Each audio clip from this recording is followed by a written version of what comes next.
Hello बच्चों, आपका स्वागत है हमारे चैनल पे। आज का हमारा टॉपिक है प्रोडक्ट लाइफ साइकिल। ठीक है, इसमें हम प्रोडक्ट की लाइफ साइकिल के बारे में पढ़ेंगे। जैसे हमारी एक लाइफ साइकिल होती है कि भाई हम पहले हम हमारा बर्थ होता है, उसके बाद फिर हम बड़े होते हैं, फिर हम बूढ़े हो जाते हैं। उसी तरीके से प्रोडक्ट की भी एक लाइफ साइकिल होती है, उसके बारे में हमने पढ़ना है। इसमें 4 स्टेजेस में बताया गया है हमारी प्रोडक्ट लाइफ साइकिल को कि 4 स्टेजेस होते हैं। सबसे पहले तो इंट्रोडक्शन होता है, जैसे कि इंट्रोड्यूस किया जाता है, जैसे एक तरीके से बर्थ होना हो गया, राइट। उसके बाद ग्रोथ होती है, धीरे धीरे धीरे धीरे लोगों को पता चलता है प्रोडक्ट के बारे में। फिर मैच्योरिटी यानी कि प्रोडक्ट मैच्योर हो जाता है हमारा, सबको उसके बारे में पता होता है, पीक पर होता है वो। और फिर डिक्लाइन, एक टाइम ऐसे ना ओल्ड एज आ जाती है। ठीक है, तो वो ये 4 स्टेजेस हैं जो हमें यहाँ पे पढ़नी होती हैं। हम वन बाय वन सारे को अच्छे से पढ़ेंगे। सी, सबसे फर्स्ट होती है इंट्रोडक्शन स्टेज, राइट। इसमें क्या होता है, product is introduced in the market. Product को मार्केट में क्या किया जाता है, इंट्रोड्यूस किया जाता है। हम कोई भी नया प्रोडक्ट लेकर आते हैं। सेकंड नंबर पे उस टाइम पे होता है लो सेल्स आपकी। आप बताइए, मार्केट में अभी अभी प्रोडक्ट आया है तो उसकी सेल्स कैसी रहेगी, लो अभी, क्योंकि लोगों को पता नहीं है ना उस प्रोडक्ट के बारे में। आप उसके बारे में बताओगे, प्रमोशन करोगे, उसके बाद लोगों को पता चलेगा। सो लो स्केल्स होती हैं इस टाइम पे, इंट्रोडक्शन स्टेज पे। नो प्रॉफिट, इस टाइम जनरली कोई प्रॉफिट नहीं होता। इवन आप कॉस्ट देते हो, आप एक्सपेंस बियर कर रहे होते हो। मोर एक्सपेंसेस, देखा, आपके एक्सपेंसेस मोर होते हैं। प्रिलिमिनरी एक्सपेंसेस होते हैं, यानी कि प्रिलिमिनरी एक्सपेंसेस यानी कि अब तक आपका प्रोडक्ट मार्केट में आया है, अब तक आपने उसे कमाना भी स्टार्ट नहीं किया, लेकिन उससे पहले ही उसके जो सेटअप करने के लिए आपको एक्सपेंसेस झेलने पड़े हैं, वो प्रिलिमिनरी एक्सपेंसेस वो इस टाइम पे होते हैं इंट्रोडक्शन स्टेज पे। एंड इनोवेटर कस्टमर्स, इस टाइम पे ना कस्टमर्स भी इनोवेटिव चीज़ें चाहते हैं, है ना। सबको एक क्रिएटिव चीज़ें चाहिए, सबको आज की डेट के हिसाब से चीज़ें चाहिए। तो इनोवेटर्स होते हैं कस्टमर, उसके रिगार्डिंग आप अपने प्रोडक्ट को इंट्रोड्यूस करते हो मार्केट में। तो ये होती है हमारी इंट्रोडक्शन स्टेज। अब इसको इंट्रोड्यूस करने की भी कुछ स्ट्रैटेजीज होती हैं, वो फर्दर हम देखते हैं कैसे होती हैं। ये देखिए स्ट्रैटेजीज है। First strategies rapid skimming strategy. Rapid skimming strategy, इसमें क्या होता है, हाई प्राइस होता है और फुल प्रमोशनल होता है। यानी कि हाई प्राइस होता है और हाई प्रमोशन होता है आपके किसी भी प्रोडक्ट का। यानी कि आप प्राइस भी उस पर ज़्यादा लगाते हो, प्रमोशन भी फुल करते हो। उसके बाद स्लो स्कीमिंग स्ट्रैटेजी आती है। इसमें प्राइस तो हाई होता है लेकिन प्रमोशन आप कम करते हो, ये भी एक स्ट्रैटेजी है। उसके बाद स्कीमिंग तो आप समझते हो ना, skimming. Skimming is a term जब आप अपने प्राइस, प्रोडक्ट के प्राइस को बहुत ज़्यादा अप कर देते हो, ये स्कीमिंग होती है। यानी कि जितना एक्चुअल में है नहीं, आप उससे ज़्यादा स्कीम करके बेचते हो उसको, यानी कि प्रोडक्ट को उसके एक निर्धारित प्राइस से भी आप ज़्यादा करके। तो वही होता है, उसको हाई प्राइस बोलते हैं। बिकॉज देखो, नया नया प्रोडक्ट जब मार्केट में आता है, राइट, तो वो अगर महंगा भी बेचता है ना, तो वो चाहता है कि वो उसका नया नया प्रोडक्ट का जो प्रोड्यूसर होता है वो सारे कस्टमर को नहीं टारगेट करता है, वो सिर्फ स्पेसिफिक ग्रुप को टारगेट करता है जो कि फर्स्ट अटेम्प्ट करना चाहते हैं मार्केट में। कि इंट्रोड्यूस होते ही, मैं जैसे कुछ लोग होते हैं ना कि हम फर्स्ट शो देखेंगे किसी भी मूवी का, उसी टाइप से। तो प्रोड्यूसर उस टाइम सिर्फ उन्हीं लोगों को अट्रैक्ट करना चाहता है, उन्हीं लोगों को टारगेट करना चाहता है जो फर्स्ट अटेम्प्ट लेना चाहते हैं। तो उनके लिए वो हाई प्राइस भी रखता है ना, तो वो लेते हैं बिकॉज वो शो ऑफ करना होता है उन्हें। तो उस टाइम पे वो रैपिड स्कीमिंग है, यानी कि वो जो प्राइस होना चाहिए उससे भी ज़्यादा पे वो बेचता है, लोग खरीदते भी हैं, हाई प्राइस पे रखता है और फुल प्रमोशन करता है। क्लोज स्कीमिंग में क्या होता है, हाई प्राइस रखता है वो लेकिन प्रमोशन कम करता है। ओके। रैपिड पेनिट्रेशन स्ट्रैटेजी में क्या होता है, वो प्राइसेस कम कर देता है और हैवी प्रमोशन करने लग जाता है। और स्लो पेनिट्रेशन में क्या होता है, वो प्राइस कम ही रखता है और प्रमोशन भी कम करता है। तो आप इसको कैसे लर्न कर सकते हो, देखो इसमें फर्स्ट वाले में क्या होगा, हाई प्राइस है और हाई ही प्रमोशन है, हाई प्राइस है और हाई प्रमोशन है। इसमें हाई प्राइस है लेकिन लो प्रमोशन है। इसमें लो प्राइस है, हाई प्रमोशन है, एंड इसमें लो प्राइस है एंड लो प्रमोशन है। इस तरह से आप इसको याद रखेंगे। नाउ अब हम सेकंड स्टेज की तरफ चलते हैं अपनी। हमारी सेकंड स्टेज होती है ग्रोथ स्टेज। अब धीरे धीरे हमारा प्रोडक्ट क्या करेगा, ग्रो करेगा। सबसे पहले इसमें सेल्स इंक्रीज होगी, धीरे धीरे लोगों को पता चलेगा आपके प्रोडक्ट के बारे में, सेल्स इंक्रीज होंगी। उसके बाद आपका प्रॉफिट भी इंक्रीज होगा, स्टार्ट होना, ऑब्वियसली स्केल इंक्रीज होंगे। सेल्स वॉल्यूम्स आपको पता है डायरेक्टली प्रोपोर्शनल होती है प्रॉफिट से, तो आपका प्रॉफिट भी इंक्रीज होएगा। उसके बाद changing styles and more creativity. उसके बाद है ना, आप अपने प्रोडक्ट को और ज़्यादा इनोवेटिव करते हो, और ज़्यादा अट्रैक्टिव बनाते हो, उसके स्टाइल चेंज करते हो, उसको और ज़्यादा क्रिएटिव करते हो, ज़्यादा से ज़्यादा लोगों को अट्रैक्ट करने के लिए। ठीक है। उसके बाद रिडक्शन इन प्राइसेस, आपको पता ही है अब इस टाइम पे ना ग्रोथ पे आप अपनी प्राइसेस कम रखते हो, बिकॉज आपका प्रोडक्ट जो होता है डिमांड में हो रहा है।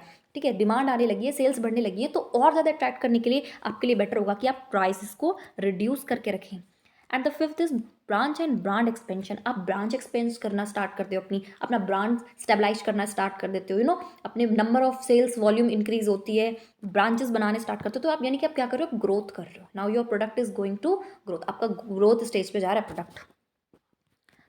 ओके। नाउ अब हम जरा थर्ड स्टेज पे देखते हैं, this is maturity stage. Maturity यानी कि अब मैच्योर हो गया है हमारा प्रोडक्ट, समझ रहे। मैच्योर होने का मतलब है बड़ा। देखो इसमें क्या होता है, सेल्स एट पीक, इस टाइम पे आपकी सेल्स पीक पे होती है, मार्केट में आप ही का प्रोडक्ट है बस, ठीक है, चारों तरफ आपके प्रोडक्ट के गुणगान है, आपकी सेल्स इस टाइम पे पीक पे है, इसका मतलब प्रॉफिट भी आपका पीक पे होता है, मैक्सिमम है, मैक्सिमम बायर्स होते हैं आपके प्रोडक्ट के, राइट। इंक्रीज्ड कंपटीशन, और इस टाइम पे कंपटीशन बहुत तगड़ा रहता है, समझ रहे ना। उस टाइम पे आप देखो मार्केट में सिर्फ आपका ही प्रोडक्ट नहीं है पीक पे, और भी बहुत सारे प्रोडक्ट हैं जो मैच्योरिटी स्टेज पर चल रहे होते हैं, राइट। तो उस टाइम पे बहुत तगड़ा कंपटीशन होता है। Profit got stabilise maximum and constant, देखो ये चीज़ें बहुत इंपॉर्टेंट है। प्रॉफिट आपका स्टेबलाइज हो जाता है, मैंने क्या बोला, प्रॉफिट होता है मैक्सिमम इस टाइम पे, और मैक्सिमम में भी स्टेबल रहता है profit, right.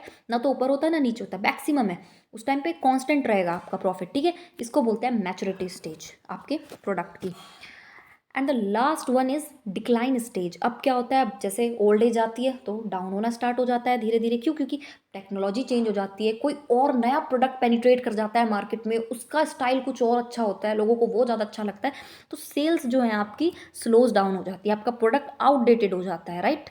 And customer switch कर देते हैं अदर प्रोडक्ट्स पे जो कि उनको ज़्यादा अच्छे लगते हैं ना, कस्टमर्स का तो ये टेस्ट एंड प्रेफरेंसेस चेंज होते ही रहते हैं, तो इस वजह से आपका प्रोडक्ट अब डिक्लाइन करना स्टार्ट हो जाता है। एग्जाम्पल के तौर पे जैसे बेटा नोकिया का फ़ोन आया था, समझ रहे, सबसे पहले उसका इंट्रोडक्शन हुआ, राइट, उसके बाद फिर आप समझ रहे हो उसको धीरे धीरे ग्रो किया, उसके बाद मैच्योरिटी पे भी रहा, सबके पास नोकिया का कीपैड का फ़ोन था। एंड नाउ अब आपको देखने को भी नहीं मिलेगा मार्केट में, बहुत कम हो गया है। रीज़न, क्योंकि अब एप्पल आ गया है, आईफोन आ गया है, तो ये होता है डिक्लाइन स्टेज, ठीक है। तो ये हमारा पूरा इस तरह से था। इसको एक बार हम ना थोड़ा इसमें समझते हैं, डायग्राम से समझते हैं। देखो ये प्रोडक्ट लाइफ साइकिल कर्व्स है, लोगों को आपको दिखाया हुआ है, जैसे आपको बताया हुआ ना कि सबसे पहले एक छोटा सा बेबी होता है, फिर देखो वो ग्रो करना स्टार्ट करता है, फिर वो एडल्ट मैच्योर हो जाता है, एंड फिर उसके बाद क्या हो जाता है, बुढ़ापा आ जाता है, ओल्ड एज आ जाती है। तो इंट्रोडक्शन है, इस टाइम प्राइस आप अपने हाई रखते हो, क्यों, क्योंकि उस टाइम पे प्रोड्यूसर किसको टारगेट करता है, जो फर्स्ट मूवर टैम्प करते हैं, जो फर्स्ट मूवर्स होते हैं उनको, ठीक है। डिस्ट्रीब्यूशन क्या होता है, सेलेक्टिव होता है, सिर्फ किस पर्टिकुलर ग्रुप के लिए, फर्स्ट मूवर्स के लिए, यानी कि सेलेक्टिव हो गया। और प्रमोशन आपका इन्फॉर्मिंग होता है, लोगों को बताना होता है ना कि भाई हमारा प्रोडक्ट ये लॉन्च हो रहा है, तो इन्फॉर्मिंग इसका आपका प्रमोशन है। देन ग्रोथ, ग्रोथ में क्या होता है, अडेप्टिव होता है, प्राइस आपको अडेप्ट करना होता है ना, आपको अपना प्राइस कम रखना होता है, मार्केट के हिसाब से आपको अपना प्राइस सेट करके चलना होता है।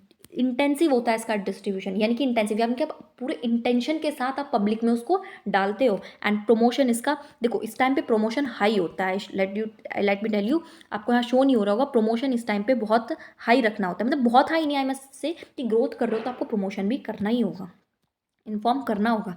देन मैच्योरिटी आ जाती है, देखो मैटर्निटी भी बोलते हैं, मैच्योरिटी हो जाती है। प्राइस क्या होती है इसमें, अडेप्टिव होते हैं, इसमें आपको भी प्राइस अडेप्टिव, यानी कि मैटर्निटी में आप ही नहीं अपनी तरफ से फ्लक्चुएट नहीं करोगे प्राइस को, मार्केट के ऊपर चीज़ें डिपेंड करती हैं, आपके कस्टमर प्रेफरेंस के ऊपर डिपेंड करती हैं। डिस्ट्रीब्यूशन इंटेंसिव है, आपका इंटेंशन होता है मैक्सिमम नंबर्स को, मैक्सिमम कस्टमर्स को हायर करना, एंड प्रमोशन आप मैंने बताया हाई होता है इसमें भी। डिक्लाइन, डिक्लाइन में आप देख सकते हो प्राइस तो डिस्काउंट, आप जब आपका प्रोडक्ट की वैल्यू गिरने लगती है, लोगों उसके बायर्स कम हो जाते हैं, तो आप इवन डिस्काउंट पे उसको बेचने के लिए तैयार हो जाते हैं, राइट। तो डिस्ट्रीब्यूशन क्या हो जाता है आपका, लिमिटेड हो जाता है। और प्रमोशन की टेक्निक क्या है, सेल्स प्रमोशन, जैसे जैसे क्रॉस कॉन्स कुछ हो उसके, वी डजेंट मैटर, आप सिर्फ सेल्स इंटेंसिव टेक्निक्स पे ध्यान देते हैं, ठीक है। इसको मैं इस तरह से समझा सकती थी आपको, देखो ये आपका ग्राफ है, इस तरह से आप अपने पेपर में ड्रॉ कर सकते हैं, ठीक है, मेंस पेपर्स में इस तरह से ड्रॉ कर सकते हैं, सिंपल ग्राफ। इंट्रोडक्शन स्टेज है, ग्रोथ है, मैच्योरिटी है, एंड डिक्लाइन। सबसे पहले इंट्रोडक्शन होता है, फिर ग्रोथ होती है, फिर मैच्योरिटी होती है, देखो यहाँ पे आके थोड़ा कांस्टेंट हो जाता है, एंड उसके बाद डिक्लाइन होना स्टार्ट हो जाता है। इस तरह से आप ईजी डायग्राम बना सकते हो, इससे ज़्यादा लिखने की जरूरत भी नहीं है, इसमें सिर्फ इतना करना है आपने। ओके बेटा, तो ये हमारा पूरा टॉपिक कंप्लीट हो चुका है प्रोडक्ट की लाइफ साइकिल्स का। इसके रिगार्डिंग मैं आपको 2 क्वेश्चन दूंगी जिसका आंसर आपको कमेंट बॉक्स में करना होता है, ठीक है। ये देखो मैं क्वेश्चन आपके लिए रीड कर देती हूँ। The first question is which product is suited for market skimming prices. अभी मैंने बताया स्कीमिंग के बारे में आपको, तो आपको बताना है product facing too much competition is this, और an innovative product with high demand, a newly introduce product, और a product with short life span. इसका आंसर आपने कमेंट बॉक्स में करना है, ठीक है। एक और क्वेश्चन दे देती हूँ, क्वेश्चन पढ़ देती हूँ। In which of the following stages of product की लाइफ साइकिल के किस स्टेजेस में a company reduces sales promotion to take advantage of heavy consumer demand, ठीक है। वो क्या करती है, सेल्स प्रमोशन को थोड़ा डाउन करती है हैवी कंज्यूमर डिमांड्स के लिए। Is this introduction, growth, maturity और डिक्लाइन। आपने कमेंट बॉक्स में बताना है इन दोनों के आंसर, ठीक है बच्चे। So wish you all the best. यही थी हमारी आज की वीडियो। Thank you. प्लीज़ अच्छी लगी हो तो इसको लाइक कीजिए, कमेंट कीजिए, मुझे बताइए अगर इसमें आपको कुछ चेंजेस करने हैं या मुझे कुछ मेहनत करनी है तो आप मुझे बताइए।